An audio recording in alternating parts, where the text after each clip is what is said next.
Alright, we're going to be practicing some Tour 7 here. Let's see what we get. They changed all the courses in Tour 7 and I know all these holes, but I have no idea. I have no idea what Santa Ventura hole 8 par 4 is, but we're going to find out.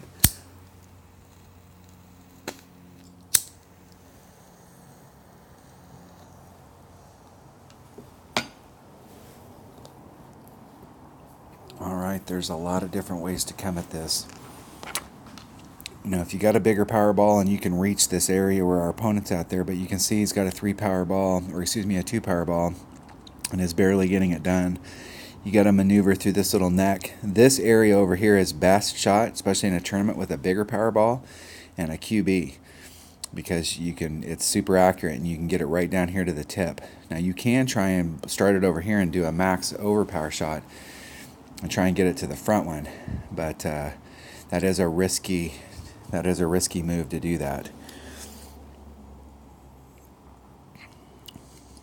But our opponent is going for this, and even if you roll into the rough right here, you can still get on from there. So if you can get out here in the clear, this is not a bad shot. The difficulty on that shot is if you get caught up here at the beginning. So if you're anywhere here in the beginning, you're in trouble. The other way you can go at it is to come this way, and once again, this shot is also easier to do with a quarterback, but it's really easy to do with it's easier to do, I should say, if you've got a ball with 3 side spin. So this is a great katana hole, and what we're trying to do is get it out in the clear out here. We'd like to make it to that second shadow, but we don't necessarily need to. So there's 6, 5, so we're going to adjust out the wind, and then we're going to have to put a little bit of curl on it in order to bring it back into the fairway. Isn't it perfect? Takes our first bounce, makes the spin. That's where the side spin and the curl take effect, and then we're in the rough. A little too much top spin, or a little bit too much curl. If we hadn't put as much curl, we'd have ended up out here in the flat. But even with a rough iron out here, we may be a little short, but we can come at it from this side over here, so we don't have to contend with the river.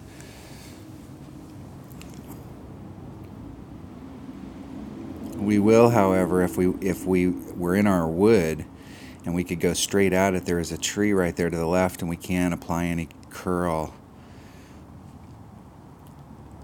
Now, if we'd have made that shot and had been out in the fairway, the wood that we would be using right now would be a guardian, so we could actually start off right before the green and backspin curl it into the hole. But we're going to have to come out. See, this is the tree I'm talking about right here. This tree is in contention. So here we can come out into the flat. And we're going to just try and dribble it onto the green. We want to be a little clear over here so that we got plenty of room. We're a little bit into power. So there's about 2 power. What we're going to do is put all the curl that we have and just a very little teeny bit of power.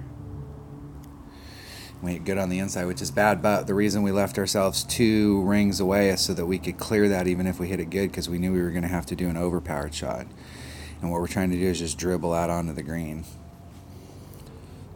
So in that situation, by leaving ourselves 2 rings from the rough, whenever you have those types of shots, and you're going to run across those shots a lot, if you're applying curl on it, always stay a little bit back and try and, pull it back and give yourself plenty of room.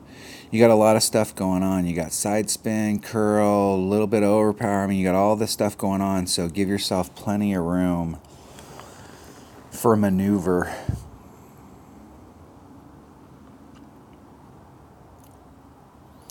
Going the other way, you have your best shot of holing it in. But that side is fraught with danger. So if you've got a quarterback with you and you bring a big ball and your opponent messes up in any way, shape, or form, especially early, you can attack them by going over there to the right and trying to get within, long iron range.